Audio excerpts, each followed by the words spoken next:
नमस्कार साथीहरू।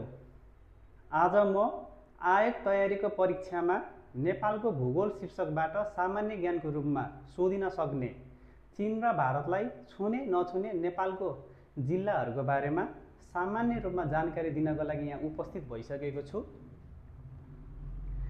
चीनलाई मात्र छुने नेपालको जिल्लाहरू 13 वटा रहेको छ। 13 वटा जिल्लाले चीनलाई मात्र छुन्छ। त्यसैगरी भारतलाई मात्र छुने नेपालको जिल्लाहरू 25 वटा रहेको छ। 25 वटा जिल्लाले भारतलाई मात्र छुन्छ। त्यसैगरी दुवै देशलाई छुने जिल्लाहरू 2 वटा रहेको छ। 2 वटा जिल्लाले दुवै देशलाई छुन्छ, चीनलाई पनि छुन्छ, भारतलाई पनि छुन्छ। त्यो भनेको दा ता हो। दा भनेको दार्चुला, ता भनेको ताप्लेजुङ। सर्टकटमा सम्झिनका लागि सजिलो हुन्छ, दा ता भनेर सम्झिनुहोस्। त्यसैगरी चीनलाई छुने जिल्लाहरू 15 वटा रहेको छ। यो 15 कसरी आयो? 13 + 2।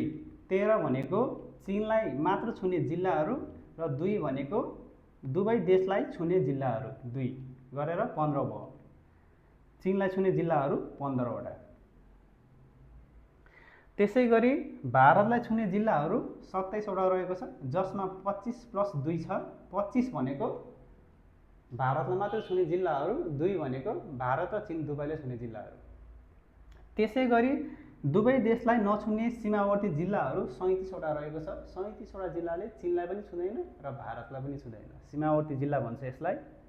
त्यसैगरी चीनलाई नछुने जिल्लाहरू 62 वटा रहेको छ। 62 वटा जिल्लाले चीनलाई छुँदैन। 62 कसरी आयो?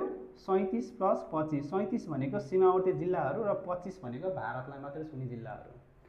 त्यसैगरी भारतलाई नछुने जिल्लाहरू 50 वटा रहेको छ, जसमा 37 भनेको सीमावर्ती जिल्लाहरू र 13 भनेको चीनलाई मात्र छुने जिल्लाहरू। चीन र भारतलाई छुने र नछुने नेपालको जिल्लाहरूको बारेमा सजिलोसँग बुझ्नका लागि यतापट्टि मैले भेनचित्र बनाइदिएको छु।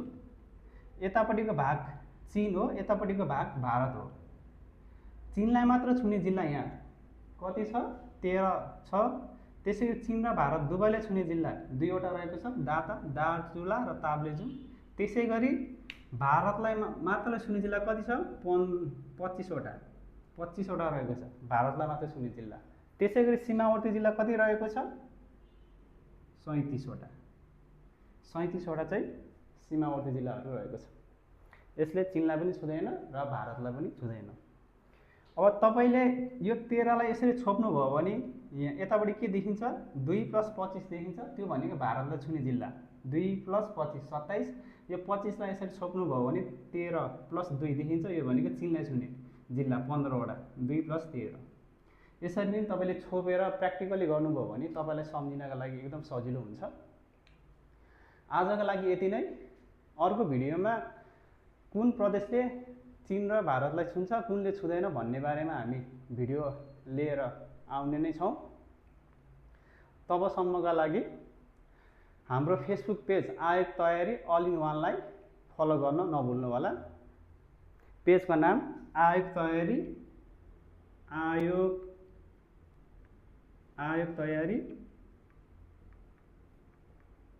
All in one.